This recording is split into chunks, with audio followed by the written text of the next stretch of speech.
What's up, guys? It's your boy James, aka Six8Jay, coming to you on this amazing early morning. It is Thursday, and I've got an amazing guest, guys. I'm super excited. I've been kind of baffling around here, kind of trying to get everything going, but my internet, believe it or not, Mike Owens in the house. What's up, Mike Owens? Jose Velasquez. What's up, my brother? Brendan Dobbins in the house. Welcome to the greatest way, I guess, to start your day, right? At 2 o'clock in the morning. Well, guys, guess what? It's worth it. I've got someone that I have a lot of respect for. This guy is doing amazing things in the space. He's one of the up and coming, juggernauts in the space, and I definitely am excited to have him on. But before I get started, guys, let me send this out to a couple more people because you guys won't want to miss any of this amazing content here today. Give me 1 second, guys, because I was actually just trying to tweet a few other people that asked me to send tweets out. I appreciate you, Brendan Diamond, 2 a.m., Jose Velasquez, Mike Owens. I know a lot of people say, we're going to get on, but hey, 2 a.m., it's okay. Give me 1 second, guys. Let me finish this up real quick, and I'll bring in our guest. I think I got almost everybody in. Let me just make sure. I think I got everybody on. Okay. Yeah, look good. Okay, perfect. So, before we get started, guys, always remember that nothing that we talk about today should ever be considered or deemed financial advice. I am not a financial advisor, just documenting my journey in the evolution of money. My name is James, aka Six8Jay. Been in crypto since 2017, and it's been an extraordinary journey. Now, I will also tell you guys, let's take a look at this market right now. Market cap right now, guys, $2.51 trillion. Bitcoin sitting at 66,691. And so without further ado, guys, let me bring in my friend, the one and only, Lewis Jackson. Lewis, are you there, my friend? I am indeed. Thank you for having me. Oh, man, it's a pleasure. Bobby Townsend in the house. How you doing? So I'll tell the group, because this is a little different. I know where you're at right now in the UK. It is 10 a.m., and I have to apologize in front of everyone here because I got it messed up last time. I know everyone was really excited to meet you last week, and I thought you were 8 hours. I was actually 8 hours ahead of you, but come to find out you're 8 hours ahead of me. So you're 10 a.m. in the UK, and I haven't gone to sleep yet. It's 2 a.m. So, Well, thanks for your commitment to the cause. Absolutely, my friend. So I have to start out by asking you this, my friend. Lewis Jackson. Now, when I hear that name, I'm thinking of like a relative. You know, Jackson is a commonly like, you know, I'm sure you get this all the time. Lewis Jackson. That sounds like an African American name. Anybody ever tell you that? Yeah, actually, I lived in the States for 4 years. I lived in Arkansas. I went to college in Arkansas. I didn't know that. And yeah, I got that all the time from like the football team, the basketball team. They ended up just being my friends. So it's just like that was the crowd that adopted my name is the crowd that was kind of my friend group. That's at so college. funny. So I got that a lot. It's funny because I could see if somebody was looking at a sheet and they're like, we're going to pick all the best ball players, but I want Lewis Jackson. Yeah, that's right. I want Lewis That's Jackson. right. That's funny. Yeah. Well, Lewis, man, look, it's an honor. I've been following you for a while. I'm going to give you a little bit of background about myself because we haven't had a formal introduction because, you know, we kind of got started right on time. Been in crypto since 2017. It retired my wife and I about 4 years ago. We've been kind of traveling all over the U.S. 1 year here, 1 year in Hawaii, 1 year in Northern California in wine country. Then we came over to Vegas. It's been an incredible ride. I started this channel maybe about 12 months ago. My background is professional basketball. I used to speak. I was on some of the biggest stages around the world, owned several businesses in California, and now here back in Vegas where I do some business things with a partner of mine, Mike Owens. And yeah, it's just been an incredible ride. So with that being said, my friend, I've been following you for a while. I noticed that you were on with Fruition and those guys, Fruition Productions, which is Chris and Maya, amazing people. I actually interviewed them as well. Had a lot of great things to say about you, so I'm looking forward to that finished product. Before I get in that, let me just ask you a little bit about yourself. Give us your background prior to crypto, and then I'll kind of move forward with those questions if you don't mind. Yeah. So, well, let's go back. I've always been a lover of sports. Okay. I'm kind of like a natural athlete, I guess. Oh wow. Okay. Anything with a ball, I can just kind of pick up. So wow. I've been very much involved in, but basically every sport at school, and I played very high level squash. Do you know what Yeah, squash is? exactly. Yes, yes, Yeah, very, yeah. I played high level squash. Kind of like, and the funny thing is, when I was 12, playing at very high level, I was like, I don't like this because I have to travel all around the UK to play these tournaments. I'm only 12. I don't really want to do all of this. Right. And then a year later, I picked up golf, and that ended up taking me around the whole world, and happily so. So, Wow. that's why I went to college in the States. I had a golf scholarship, um, and it really at age 17, I had the choice. Do I turn pro because I was at the level where I could turn pro at 17, or do I get my education and get a degree and I'll continue to play golf and see if America makes me better at golf, kind of Right. thing. Right. Um, I put my 4 years in, ended up playing more basketball than I played golf, Wow. um, Wow. but maintained my scholarship somehow, and then moved to Central America, and then I basically had 5 to 6 years off golf. Didn't play a single round, and was living in everywhere around the world and getting married and having a Wow. kid, Oh, all wow. that kind of stuff. And basically, as that journey's gone on, you mentioned 2017, 2018 earlier. At that time, I really just found myself in a situation where, like, what am I doing with my life? Like, Right. I've had no job that I've actually held down. Absolutely zero jobs that I've actually enjoyed, except from when I'm like in my spare time trying to build a business. Right. Because I just kind of have built this real detest for the 9 to 5, and I couldn't get out. I couldn't get out of it until you kind of get a break from it. And then I got lucky because I didn't have much money in kind of 2017, 2018. So when the prices went up a little bit, even for me, I was just like, oh, I'll just take it out because I won. I'm the type of guy that goes to the casino with $10. That's funny. And if I lose the $10, well, it's like, oh, I just paid $10 for the fun of the casino. Right. Um, Exactly. so I was very risk averse at that time. And so the prices went up and I just exited, like I left. I came to realize that was the peak. Wow. And it all crashed from there. And it was like, I kind of learnt by accident about how you shouldn't hold on too long, kind of thing. Right. And then from there, I was like, well, loads of people just made loads of money there. This might be an avenue out of this situation that I'm in. And so I just decided from there, I was like, okay, so there's cycles to this thing, and it goes down. It continues to go down for many years, and then another opportunity to kind of get in arises. Right.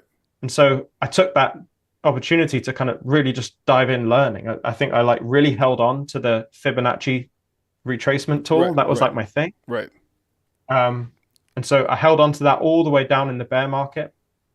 And then you come to November the 1st, 2021. And I was like, I'm so into this right now that I get so many friends asking me about crypto. They're like Right. constantly on my case. Right. I'm like, well, I can explain it to 10 people individually. It's going to take me 5 hours. Right. Or I can make a YouTube video and they can just watch the link. Oh, I see. And there's something about the way I explain things or the way I approach things. It wasn't just the 10 people that watched. It ended up being, a few hundred. Then it turned into a few thousand. Wow.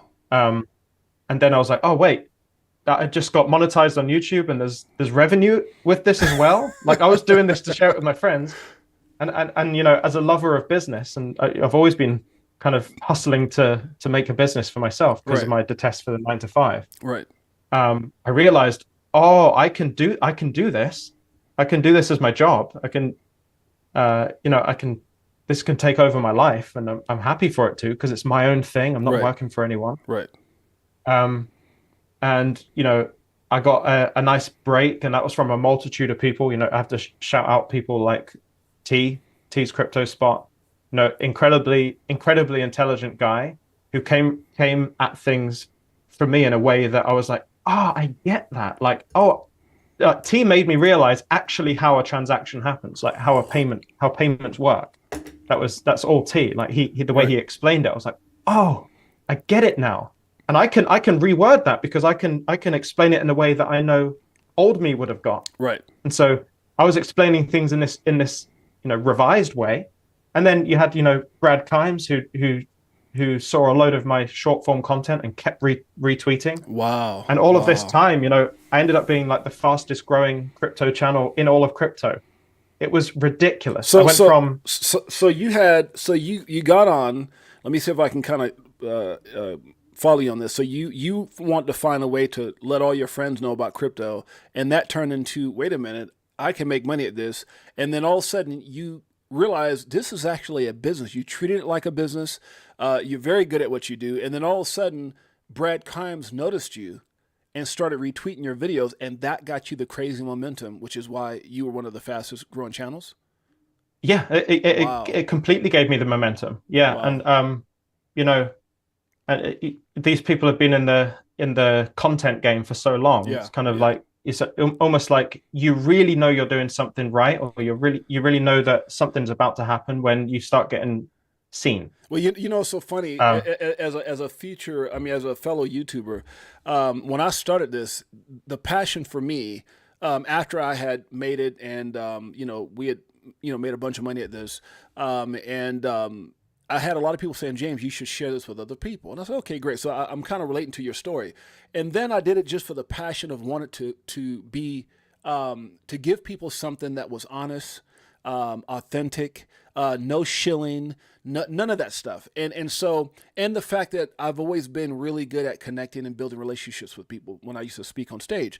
So by being authentic, I was actually co-hosting with a friend of mine. And the funny thing about it, Lewis, is that I didn't really have an agenda. Like, I didn't know. It was just, when I hit this button, I would tell people, I would just start talking like you, just kind of off the top of my head about whatever I was passionate about with crypto. When I hit the end, when I ended that button, I was so exhausted because of all the energy and passion that I left into the stream. And then one of my buddies, Mike Owens, asked me about I don't know, maybe a few weeks ago or so, or maybe a month ago. He goes, James, what are you trying to do with your channel? Because I didn't really know what short videos were. I never had a pre-recorded video. I was just always doing lives, so I really didn't get it. And then all of a sudden, I had a guy hit me a couple of days ago and go, hey, James, DAI, digital asset investor? I'm like, yeah, I know who that is. Guy, he's talking about you on the show, and all of a sudden he started posting my content. mhm. And so it's amazing when I love what you just said, when you just stand in your lane and you're just being authentic. And I always say, never sacrifice integrity for growth. It just happens. And that's just amazing. I love hearing that story, man. That's incredible. Well, look at it this way as well. You'll know this from basketball and everything that you've kind of talked about. Nothing just happens, right? Yeah. You you don't just get drafted. No. Like there's 15 Right. years before that point where That's you've right. just been like grinding. That's right. And so you make your own luck. So like in terms of like the channel strategy at the beginning, Right. when I realized there were more people than my friends watching, Wow. and this isn't anything I'm telling people to do, but I'm telling you exactly how I did it, and I will not like hide any of that. Right. I did 3 videos a day for 3 months. Wow. All of that, and I was getting less than 200 views. Now, So, these were pre-recorded, of course, right? oh, pre-recorded, not live. And then about how long in a were the way, videos? 8 to 12 minutes. Yeah, that's what everyone's telling me I need to do. Right.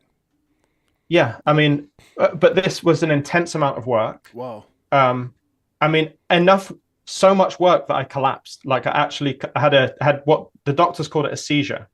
Oh, Um, wow. Wow. I mean, I was unhealthily obsessed. But look what it did. It put so much of my content out. Some of it's going to hit. Brad Kimes is going to see some of it. Wow.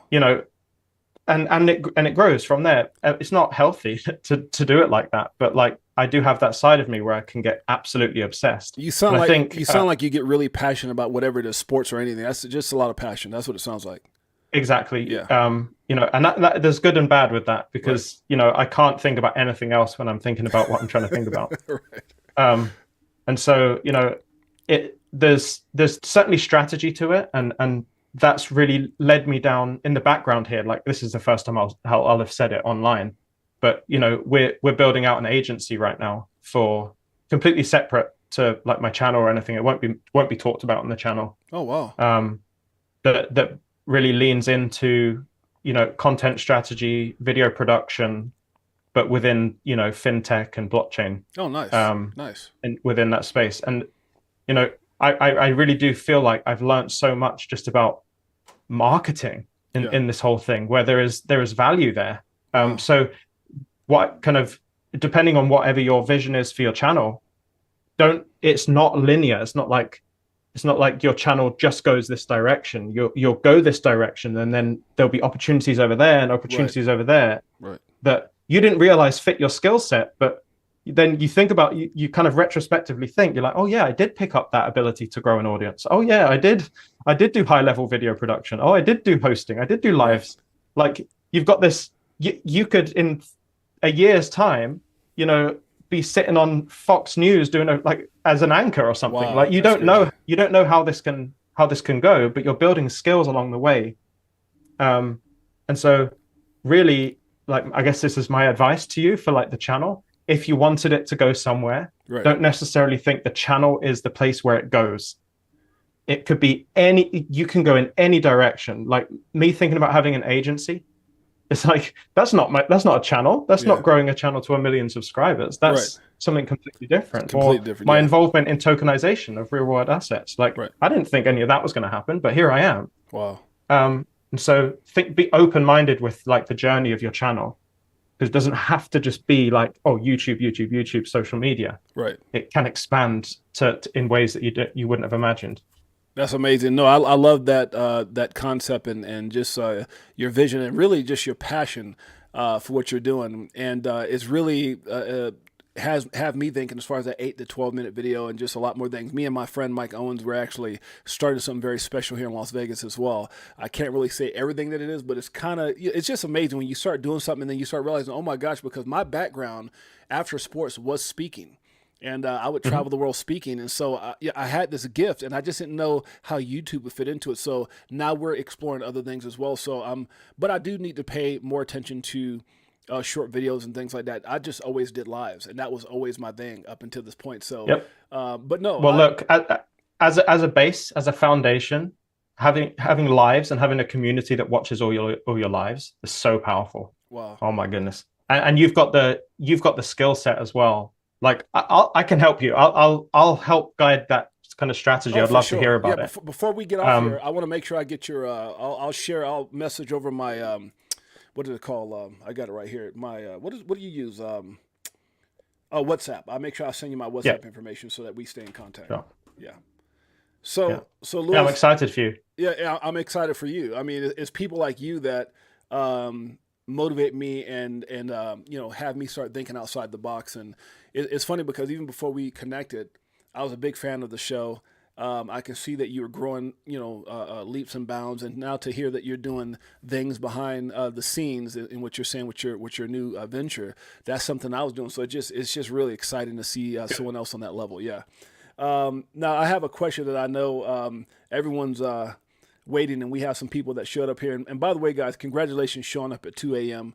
My time. Yeah. That's absolutely incredible. That's that type of support, Crypto for Life family. I appreciate you guys in a major way. So we know that you, right around the time that you got into crypto, what attracted you to XRP? Because I've heard you talk about XRP very passionately. You seem like a very brilliant individual. And so I want to start off what attracted you to XRP? And then why do you feel other people aren't getting it the way you get it? Because one of the things I always I have a lot of friends that when we talk is you got some of the most brilliant people in crypto. I mean, these guys have made millions. Some of these guys have made claim they made billions, and you can see they got massive audiences and so forth. But when it comes to XRP, some people just don't get it. What attracted you to it, and why do you think other people don't get it? Well, I think this is reminiscent of a lot of people's stories, and it kind of revolves around COVID. There's this time where you're a sheep, and I think everyone has fallen into that, and been in that. That's like what you felt like your default existence was. Right. And then COVID comes around. You're like, wait a second. You can't tell me to stay in my house. Like Right. That's like North Korea. Yeah. Like we're not in North Korea. And then you have the alt season that happened where everything didn't take off, but some of them did. Right. Around the SEC time where they came after Ripple. Then it's kind of like, why are they trying to dull this down? And then one of the first questions I asked was, well, what other companies got shot down like this by the SEC?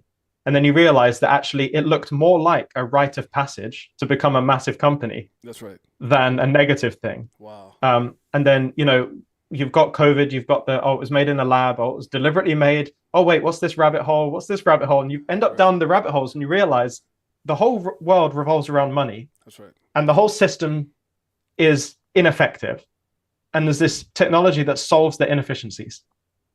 It's a very I think it's a natural journey that you take once you uncover, you lift the veil. Right. So you lift the veil off the world, and you're like, whoa, this is really different. And of course, that was helped along by, I've just found XRP. I'm going to talk about XRP, and it gets more views. I'm like, there's other people that are interested in this, so I'm going to dive in deeper so I know it more, so I can explain it more. Right. There's undeniably there's a factor of more people are watching this. I'm going to talk about it more, but also that's a blessing in disguise for me, because I get to learn about XRP more. Even on days where I'm not motivated to, I've got an audience that want to hear about it, so I'm still talking about it. Right. It's just like basketball, just like sport. If it's raining outside when I want to play golf. If I'm the one that goes out to play golf in the rain, I'm the one that gets better when everyone else is inside. Right. Absolutely. So, so it was an element of that for me in XRP where, put thousands of hours into this thing, just understanding, and it's not just XRP. It's like all the topics in the periphery where, we're looking at this ETHgate thing, there's corruption in the SEC, Bill Hinman, right? And it all just seems a bit too suspicious. Very, very, yeah.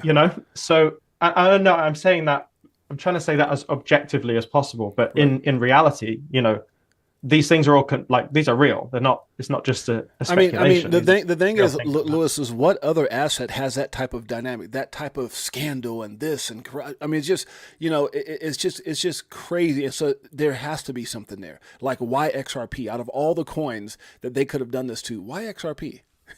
Yeah, and I love. There's a story that I've spent a lot of time with Molly Elmore. Yeah. She's unbelievable. Amazing. She's amazing. Yeah.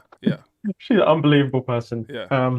She told me the story about how she got into XRP, and she went to a crypto course, like she attended a crypto course, and they gave her a list of assets to learn about, like as homework. Okay. So it was like Bitcoin, Ethereum, USDT, and she was going down the list, and she was like, okay, I'll take this list home, gonna look at it on the internet, and there was a discrepancy between the lists that she was given. So one list was the one that they gave her at the course. Okay. And the other list was the one on the internet. The one on the internet had another token on there in the top 6 or 7. And it wasn't mentioned on the course checklist. Wow, someone left it out. Wow. And she went, why is that one not on there? why is XRP not on the one that you told me to come home and learn about? And they said, that's the banker's coin. Don't worry about it. That's what okay, that makes sense. And she with her her smarts, her genius, right. She was like, wait a second, I should probably focus on that one then, if follow the road less traveled. Right. And obviously that's brought her where she is today, and I think her life has changed in ways that she didn't expect either from this whole thing. Right. And so in terms of what people don't see,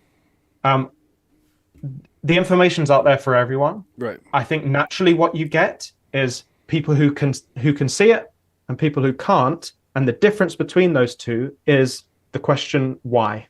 Exactly. I truly believe this, that my neighbor across the road that I'm looking at right there, I know she's a very big I need to get my jabs, I need to get boosted, I need to have my 59th jab because then I won't get COVID. And I did get COVID, but it was better than I would have had it if I didn't have the jabs. Right. That kind of mentality. Right. And the only separation between myself and I think a lot of people and her is that she hasn't asked why. Why do we have to take this? There's no question. I think the natural progression is if you ask why, like why is this happening, and then you actually take action to figure it out. Absolutely. You end up in the same place as we're in now. That makes sense. So the only difference is like that action on the question why. I think and people just won't see it because they don't ask why. That's right. Brilliant. The next question I have is John Deaton running against Elizabeth Warren. How big is that for, I won't say XRP, but just for crypto in itself, to have someone of that status or stature, for the people wanting to, obviously, expose the truth. How big is that for crypto? Well, I think it's important if we are to get anywhere in terms of real world adoption. This is the kind of thing that needs to happen. I'm not saying he's like fundamental in that happening. He's part of the process. Right. There's thousands of processes that have to happen. I wouldn't place so much emphasis on John Deaton being the savior for crypto. No, not at all. But what I will say is that it's nice to know that someone pro crypto could be in that position. Right. I'll say that much. Right. And I think for me, it's not about whether John wins or loses. It's just the fact that he's challenging Elizabeth Warren and that we're able to see that. And I think it's just questioning everything that's being done on that side. So I know I'm definitely excited about it. Yep. When it comes to Ripple, what, obviously you think, or do you think they're a reputable company, and why? Yeah. I mean, I have got contacts that work in and around Ripple. Oh, nice. And so, I've heard about things that they're doing that I'm not able to share because it was in confidence. But okay. The way that they're acting is like a blue chip company, not like a cryptocurrency company. Right. So, there is this double-edged sword of do Ripple actually care about XRP? Do they only care about it as a software? Do they care about the price? We have to understand that they've created this technology, but they're also a business that operates in the financial world, just as much as they operate in the blockchain world. Right. And so they're going to do things like become more centralized as a company. They're going to be more compliant with the laws that are in place. Right. Rather than you're looking at some weird altcoin that's just like I bought a token today. This is completely, well, it's relevant in a way. I bought a token today that is so low cap that I put a tiny amount into the coin and the price moved. Oh, that's funny. Like, the first time I've ever manipulated the market. That's so funny. And so we're not operating with a company like that. Right. And we don't want to be, right, by the way. Like we don't want it decentralized enough to where that kind of stuff happens. And obviously there's conspiracies you can go down.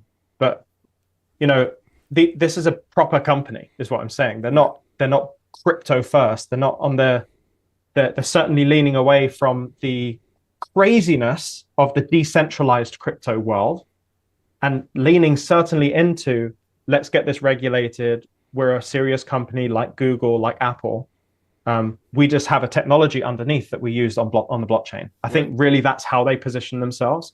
And I think if you're looking for kind of a company to excel and become a top 10 company in the world, they have to do that. That's right. Like they're not gonna get to that situation being a crypto first company.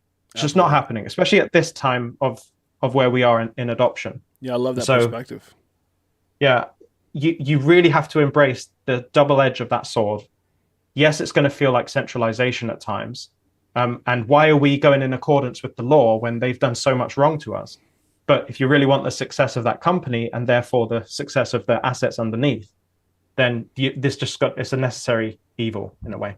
Yeah, no, I love that. Bobby Townsend says, what other crypto company has taken high-end professionals in the financial industry under their wing and sent them back to spread the word of definitely. Yeah, and that's another thing. Like all of those top level people, like the highest level people, like Rosie Rios, and exactly. There's a whole bunch of them. Like, why are they involved? Exactly. Like there's no other company like that. Right. There's a few like Quant.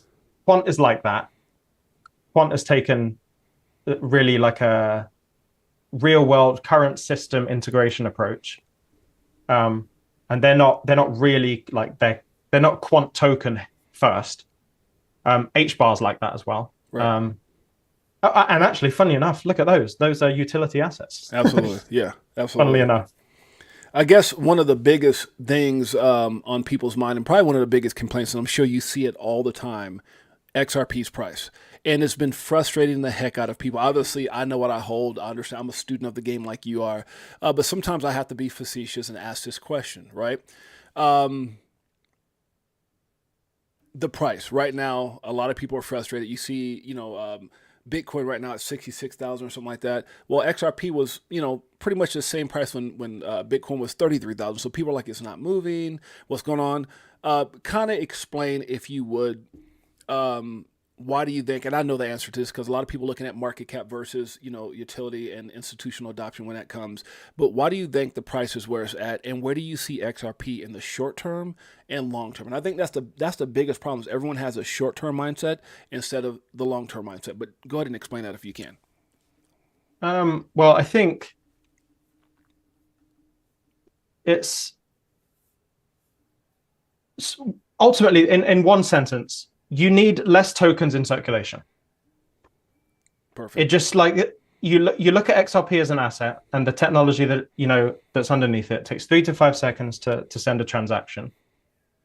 There are too many tokens for the speed of the asset. Right. So when you look at on-demand liquidity, yes, that's really exciting. Yes, there's clients of on-demand liquidity, but it's really not going to be an astronomical price driver. It just can't be. It's just the Right. coins are taken out of circulation too fast and they're just put straight back. Right. The only thing you need at this point is two things. You need on-demand liquidity to be a product of Ripple's that they're actively pushing, which is called Ripple Payments now rather than ODL. That's growing. Right. And I heard a number. Who did I hear this number from? It was like Monica Long. At Ripple, right. She was saying, the total amount of on-demand liquidity transactions that have gone through is like $1 billion. I was like, when I heard that, I realized, we haven't even started. We haven't even started yet. Yeah. So $1 billion, just for context, is 1/1000th of what the Bank of England does every day. Jeez. And that is the lifetime amount of ODL that had happened at that point. That was maybe like a year ago. Right. So it has grown since then. But they're still pushing that product. Like that's still a primary product that they're offering their clients. Maybe second to CBDCs, but I don't know how that looks for them. Right. And so as long as they continue to push on-demand liquidity, so that the tokens are being used, so there is a utility and everyone's seeing the benefit of that utility. The thing you need after that point is removal of tokens from circulation. And so the way that you get that isn't from the 3 to 5 seconds removal of assets in circulation. You get that from a company going, hang on a sec, this is really growing. Like lots of people are doing this. Maybe we could even have our own kind of liquidity that we feed into, like a liquidity pool. Maybe we could just buy some and we'll hold it and use it in a way that we can like delegate rather than let go of it. Right. And also, by the way, it seems like lots of these companies are using XRP. We might as well hold it in case it goes up in value. And then that creates the spiral up, where you're like, now you've got fewer tokens to use for on-demand liquidity. Right. And people just aren't selling them because it's like, well, there's actually they're useful not just as their utility as software, but XRP is also useful as an investment hedge. Like that's the mentality that needs to shift. And in terms of like price predictions, there's a whole range of things that are happening. You've got speculation, you've got utility, you've got retail, you've got institution. These are four variables that are happening to the XRP price, and we as a population, the retail, we only have control of the price as far as our emotions allow us. Right. So I do think XRP can go to $8, $11 in a traditional speculation bull run where me and you are involved. Right. You know, the retailer involved. That is the limits, I believe, of the emotional, biological behavior of a person. Right. That's the range in which we can be fearful and greedy. That has nothing to do with the institutions. That's right. I agree with that. That's purely driven by us. We're in control of that. If we all of a sudden had all the confidence in the world and we spread the word so effectively, FOMO would happen with everyone else. The price would go to where it's predictably going to go to, in that range that I mentioned, and then the price will come back down. Right. Right. But what hasn't happened in that, and we have to understand what hasn't happened in that time period, is utility, like adoption. That's not happened. You know, you could say ETFs could play a nice role in that, but, and this is a rare occasion for, I think, for Bitcoin, where ETF news actually impacted it positively even after the launch. Right. That was interesting. But that's not the norm. Usually talks of ETFs usually trigger reversals. But, you know, when separating out retail institutional speculation utility is just really important. So, you know, it all depends on when you think utility is coming around. If utility is not coming in the next year, prepare for a speculation bull run. Gotcha. We're not getting 50K. We're not getting 30K. You know, we're only going in the confines of where our biology manifests into decision making, fear and greed, and we have a range that can work within. Right. If you believe that institutions are going to get in the next, you know, let's say 7 years, then it changes wildly, because now it's like, well, now there's lots of other variables. Like, how much are people going to buy? Is the escrow XRP actually already allocated to big banks? You know, like what there's so many variables that it's really quite impossible. And that's why you have to make models of how this stuff works. Like, okay, if we model it this way with like the pipeline flow model, and this is what Val Hill did, they're just trying to remove the noise and focus in on models. Right. How could the price get to these numbers? And certainly when you look at all the different models, there's 8 different models, and the average of those models is $16,000.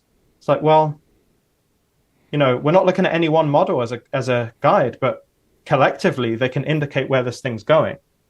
So it's all about time frames. You know, the institutions aren't getting in this year. Right. No, not at all. Not at all. No. So I would really try to tie in timelines for everyone in terms of what what do you call them? I've forgotten what you call them now. Like the G20.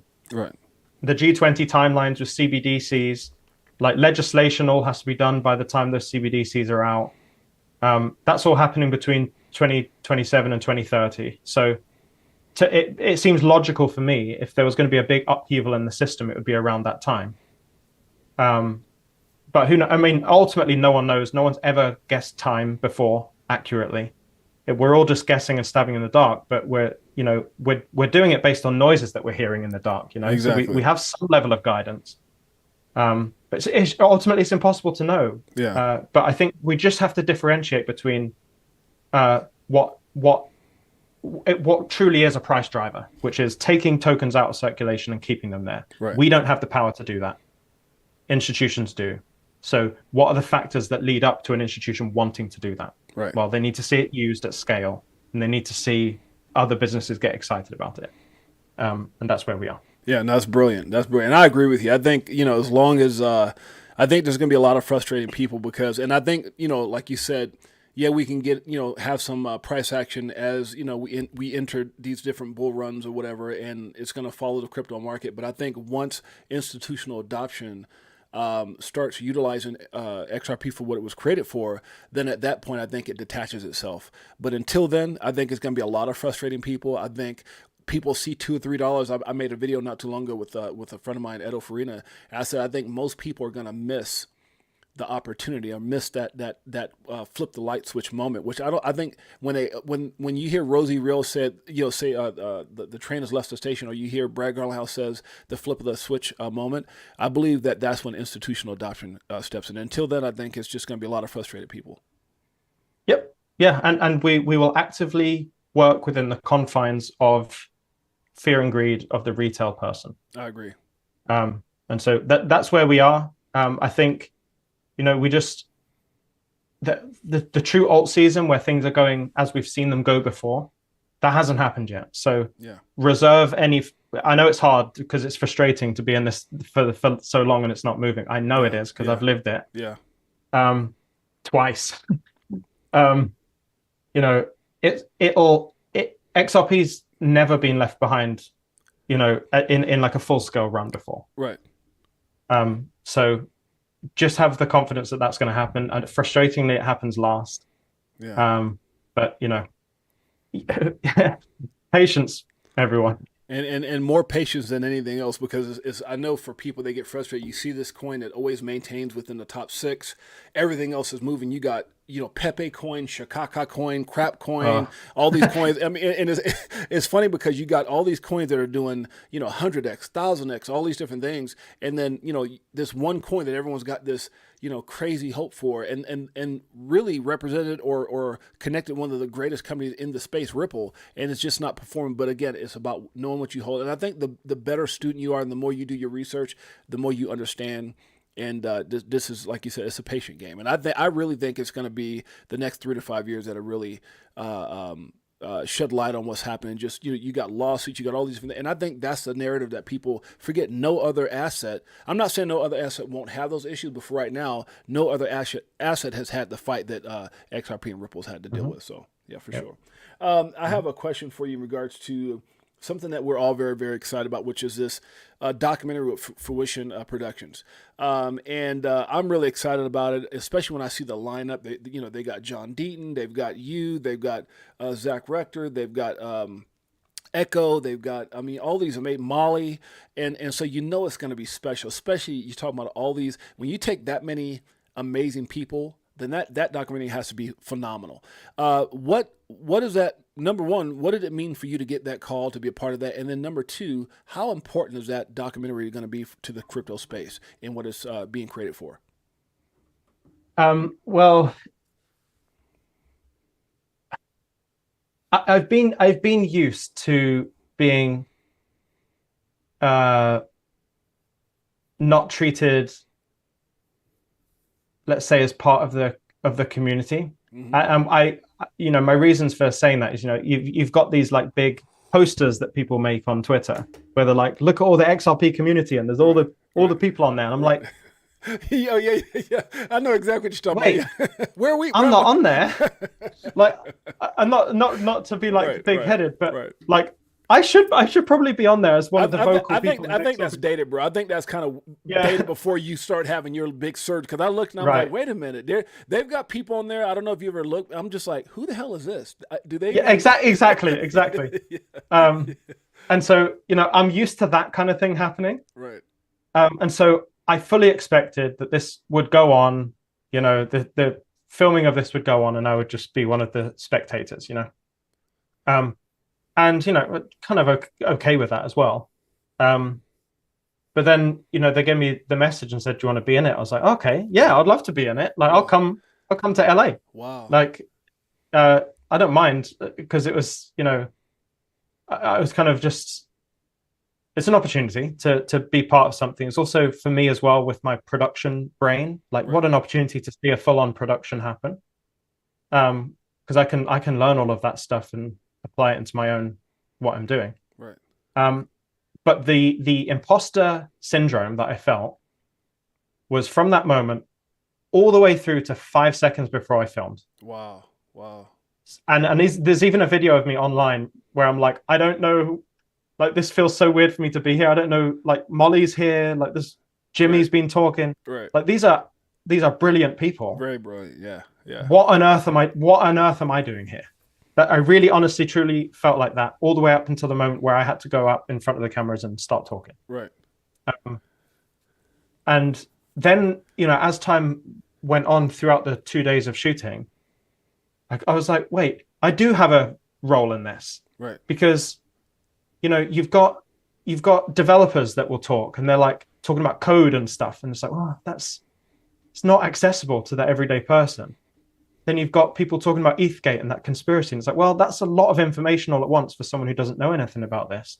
And there's like maybe lots of lawyer talk, or names of senators that people won't know in the UK. Right. We don't know all the politicians in the US. Right. And then it always came as like realization for me, where I was like, I can explain things so easy that I could explain XRP to someone walking in the street like right now, and they would get it. Right. Like that's my thing. That's my wheelhouse. And so as we were filming, it was like, I'm there explaining ISO. I'm explaining payments. I'm explaining how money works. That's my wheelhouse. And so I realized, really, if you look objectively, taking myself out of the picture, if you look objectively, who are you going to get to talk about this stuff in the simplest way? Well, you're not going to pull someone from the street who's never talked about XRP in public before. Absolutely, yeah. You're going to find someone who does it as their job. They literally talk about this thing as their job. Right. And they're in the space of educating rather than the space of like sharing the news that's happened. Right. Well, that's me. And there may be 1, 2, or 3 of us in the world that do that. Now, did they give you did they give you bullet points, or did they just kind of like tell you, hey? Well, kind of, because they need to guide you, because when you're standing in front of the camera, there's 14 people there, like just watching you in silence, waiting for you to talk. Exactly, right. You've got to have some guidance. Okay, gotcha. But it was very, they not at any moment told me what I need to talk about. Wow. They said, what do you feel most comfortable sharing or educating on or explaining? Okay. I gave them a list of things that I'm awesome. That I'm best at, and they built a scene around me. Wow, that's awesome. That's awesome. And so it was very much like, the Big Short. Right. Where you've got like the movie's happening, and then Margot Robbie comes on and she explains something that has just been talked about in the film that people wouldn't understand. Right. I was like the Margot Robbie. That's funny. So, everyone else does their expert insights and complicated talking. Then I'm like, hey, this is how it is for a 10-year-old. Right. Right. And I think that's the space I fill in the market. Now, has it hit you yet? You're done. I'm sure you had all the nerves in the world. I mean, I've been in front of the camera most of my life and stuff like that. But from the time that you were on your way there, and then you obviously completed it, has it like really sunk in that this is going to be something that I believe is going to be like documenting Bitcoin? It's going to be something that people are going to look back 10, 15 years from now and go, oh my God, that's that. Because I heard Molly say, it was first class all the way. This is something super special. Has it kicked into you yet, as far as just knowing you're going to be a part of something that's going to be looked at as a very important part of history? Certainly, as I went to it, I guess I wasn't understanding the importance. I thought, I film all the time. Like, I have a production crew and everything that I've worked on these sets before. Right. Then we got there, and I was like, oh, this is actually really like, these guys are pros. This is really good. Next level. Yeah, it was a whole new level. It was like almost like movie production. It was very good. And then, conversations with Molly at dinner and stuff, and I'm like, and she's kind of communicating these things to me, like, do you realize this is a really important thing that's being made here? I was like, well, tell me more about what you're thinking. Right. So this could reach millions of people. Yeah, big time. Big time. And so yes, that's important for cryptocurrency. I have a theory that this will be launched around when FOMO is existing in the market. Yeah. I think nature and the universe has a way of aligning events with times in the market, like there was a whole thing about how I think it was Nancy Pelosi, where she had basically bought in insider trading all these stocks, and then the day that the Fibonacci retracement tool, the price of whatever it was, reached the 4.236 right at the top, was the day she announced, government officials can't hold any stocks. We're selling them all right now, so that we're being absolutely transparent. Right. Like, the Fibonacci scale doesn't know anything about Nancy Pelosi. Right. Exactly. Just the same way is that the market doesn't know when the documentary is going to be out. Right. But I bet they align. I bet they line up. So like you've got the FOMO of everyone, retail, people who didn't know about XRP, and then Netflix launches this a show about a cryptocurrency all at the same time where everyone's talking about crypto, and but I still think that all works within the confines of fear and greed. Yeah. Between $7 and $11, it doesn't push it up to like $50 kind of thing. But I think it's a very important thing for crypto in general, for sure. I think it will play its role in the bull run. Right. But we cannot deny, again, that even though more people will be in it this time next time than this time next time, right, the market will go up and the market will go down. That's right. So I'm trying not to put too much credence on the documentary as like this is going to change everything. Right. It's going to be a great opportunity. It's going to be probably play its role in the bull run, but I think we should leave it like that. Right. Rather than getting our hopes up like that it's going to absolutely change the world. Yeah, and I think the two people that are behind it, Chris and Maya, I got to know them after the interview that we did, and we actually became friends. We've been messaging and so forth. And they kind of told me their story. I don't know if you know what an incredible story. I mean, I don't want to say too much about it because they're talking about coming. They asked me to come back on the show and kind of where they can kind of share that story. But what an extraordinary story. So I don't know if you could have a better couple behind that project with the type of passion and the success they've had in crypto. A lot of people don't know who they are personally, but man, their journey is amazing. I can't wait for them to tell that story. It's incredible. Yeah, they are the right people to do it. That's absolutely for sure. Very, very, also very unbiased. I really enjoyed that. Yeah. Very inclusive, very community oriented, very generous. Right.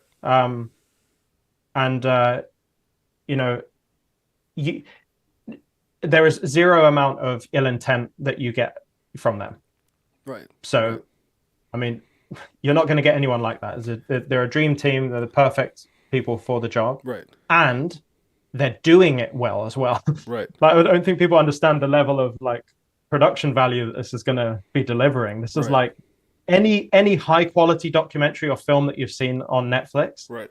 It's up there with that. Right. And I love the fact that they're not doing it just to go post it on some social media. They have big plans for this. And so that's really exciting to hear that. Mm-hmm. I guess the next question for you would be, as we're winding down here, is where do you see crypto as a whole in the next 5 years? And I say 5 years because I believe 2025 to 2030 is going to be a crazy time in a great way. But where do you see crypto in the next? Because obviously you got a lot of the regulatory stuff. You got a lot of stuff going on with Congress. You got a lot of still, I think, this corrupted game of chess being played, and I think it's going to take various things in order to come to fruition for us to see some clarity that we want. I don't know how soon regulatory clarity is going to come. I think there's still this ridiculous game that's being played. How long that game's being played, I don't know. I think maybe it clears up more in 2025.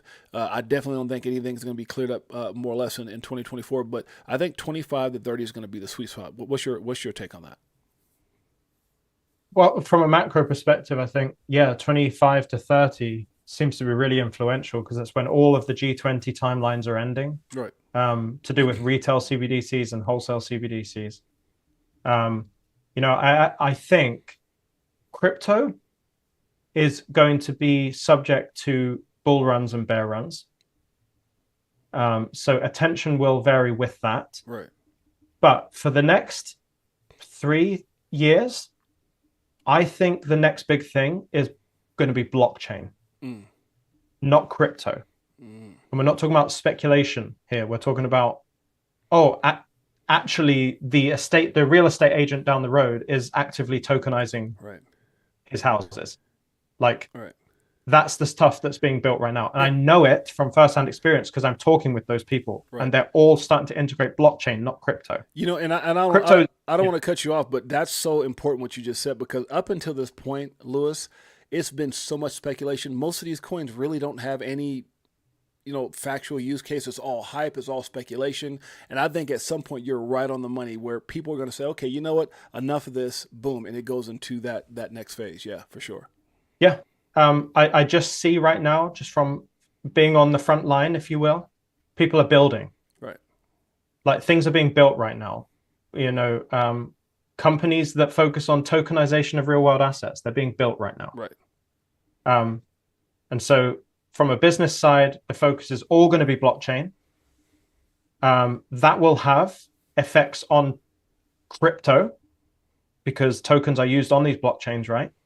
It's up to us to decide what we think is going to go up in value and how it's going to go up in value and why. So once you've got something that you know you want to hold, like XRP, because you understand its use in the blockchain, right? Now the focus should be, let's look at companies that are actually doing things in the real world, and crypto is a byproduct of what they're really trying to do, which is like Ripple. Right. You need to look for more like that because, you know, the speculation world is really a game of winners and losers. Right.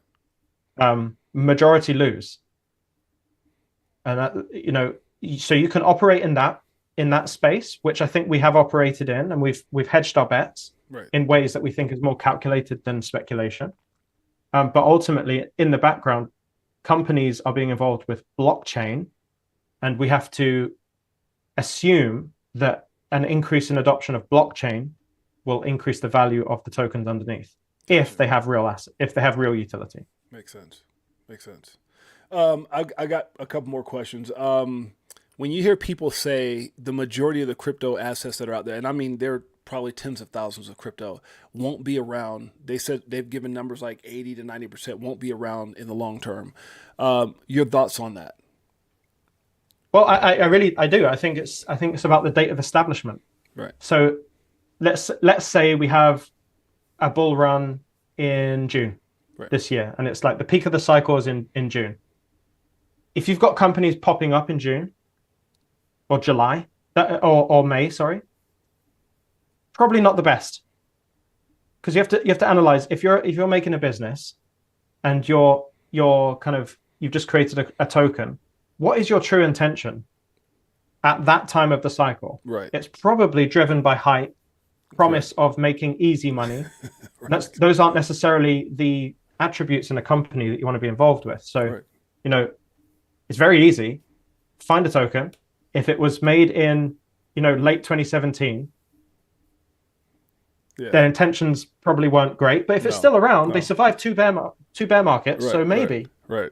But if you're getting companies that are built in the bottom of the bear market or like on the way down and they're still building, it's like, they might not necessarily be here just for the gain, the financial gain. They might actually be building something here. Right. So it's just a step in the checklist of things to do when you're looking at a token, I think, is the establishment date.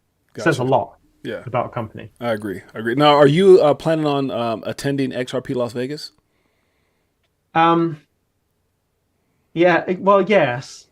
It's quite an expensive trip, that one, because Vegas is for some reason expensive to get to. Yeah. Versus like New York. Okay. And I'm also going to bring my wife, so okay, it's awesome. like double. Awesome. So it's not confirmed yet. I don't know if I'm going to be like on stage or anything. Right. So there's a few things to figure out, but I know Brad wanted me to go last time and I didn't. Right. It's to be determined, but I'm leaning towards yes. Okay. Well, I hope to see you and your wife there. My wife and I will be there as well. Let's see here. At this point, man, I just want to thank you. I think from this point, just kind of let people know about your YouTube, where they can find you, your X and all that stuff. Let them know where they can find you and why should they listen to? I know why they should listen to you. You're brilliant. But what can they expect if they tune into? I think you're very authentic in what you do. Very factual. I've never seen you shill anything, and that's why I enjoy watching your show. So let people know where they can find you. Well, kind of before I do that, I think, I might not be your person, like your person to watch. Is one thing I want to put out there. Everyone's got a way that their brain works and the way that their heart receives information. That's right. So, sure, check me out. You just type Lewis Jackson into YouTube.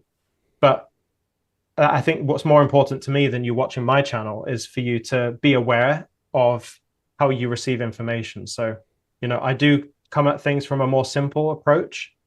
And maybe I'm your guy for that. Maybe the British accent does something for like, I don't know. Everyone's different. But, this is why the XRP documentaries super interesting because, people will watch that Right. and your part will be on and they'll be like, oh man, I really like James. Like, I really want to watch him. Right. And they don't want to watch anyone else. Like they could even think, oh, that Lewis guy is annoying to me. And that's completely fine, but you found your person. Right. And so, yeah, I'd love to be the person that you come to watch. But really the important thing is that you actively try to find the person that you connect with. Love it. Love it. That's more important to me. Brilliant. Brilliant. Anything else you want to add, my friend, before we let you go? No, I think you're doing a tremendous job. Thank you. I think there's obviously you've gone through a life of success so far, but I think the days of even more promise are ahead. Just even based on this short interaction we've had and online, I think you can go a long way if you wanted to. I appreciate what you're doing. The positivity is a really important thing for me, which is why I accepted this in the first place. Thank you very much. Like, I don't really go on podcasts, but I do when I know someone's spirit is in the right place. So wow, that means a lot, brother. Good work. Very honored, and I appreciate you and look forward to meeting you and the wife here in Las Vegas. That'd be great. I'd love to. Okay, brother. Appreciate you. Thank you so much, you guys. Lewis Jackson. Thank you so much, my brother. Thank you. Okay, my friend. Talk to you soon. So, bye-bye. Guys, I hope you guys enjoyed that incredible interview. I got to go through and just thank you guys for being here, man. Let me get back into my where I can see my tour. There you go. Okay, great. So I've got to give homage where homage is due, guys. It is right now, 3 o'clock Pacific Standard Time, which is 6 o'clock Eastern Standard Time where you guys are at. But for you guys to be here, guys, look, it means the world to me. So I'm going to take some time and make sure I speak nice and slow for those who are up right now with your coffee, with your hot chocolate. And I'm going to try to read a couple things. But first, let me say thank you so much to Lewis Jackson. What an incredible, brilliant guy he is. I'll tell you, I'm a fan of his show. I watch his show. So if you guys notice when I did the video, I don't know, let me see if I can find the video that I did. It was my top 10 influencers. Let me see, where is that at here so you guys can see it.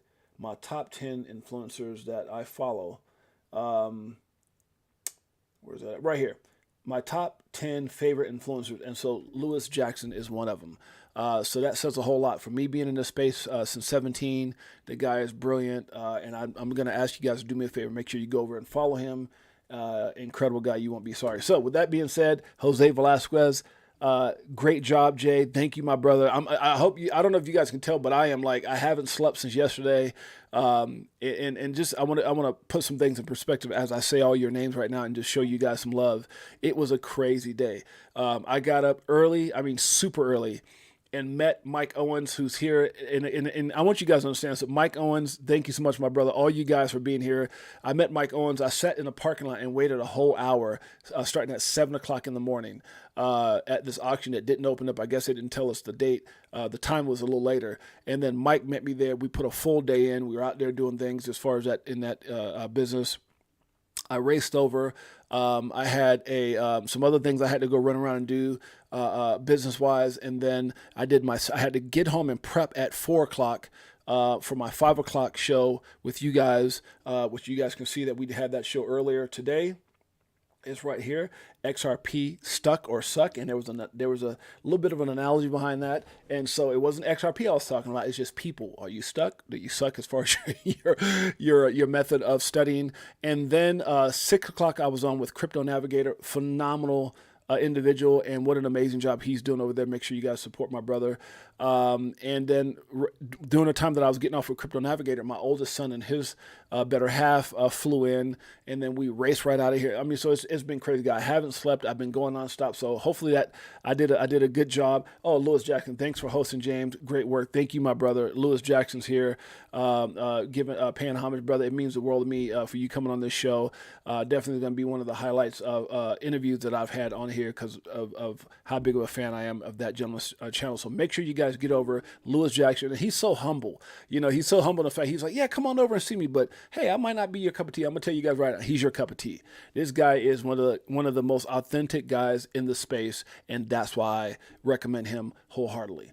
So thank you, my brother. I appreciate it. And I will definitely be messaging you over my WhatsApp information so we can stay in contact. And also I can learn some more of the strategies that you're using with the YouTube space. So thank you, my brother. Much love. Jose Velasquez, thank you, brother. Brendan Dobbin, appreciate you, my brother. We've got Middle Nowhere. Welcome. Appreciate you so much for being here. Thanks, Gary's in the house. We got Bobby Townsend.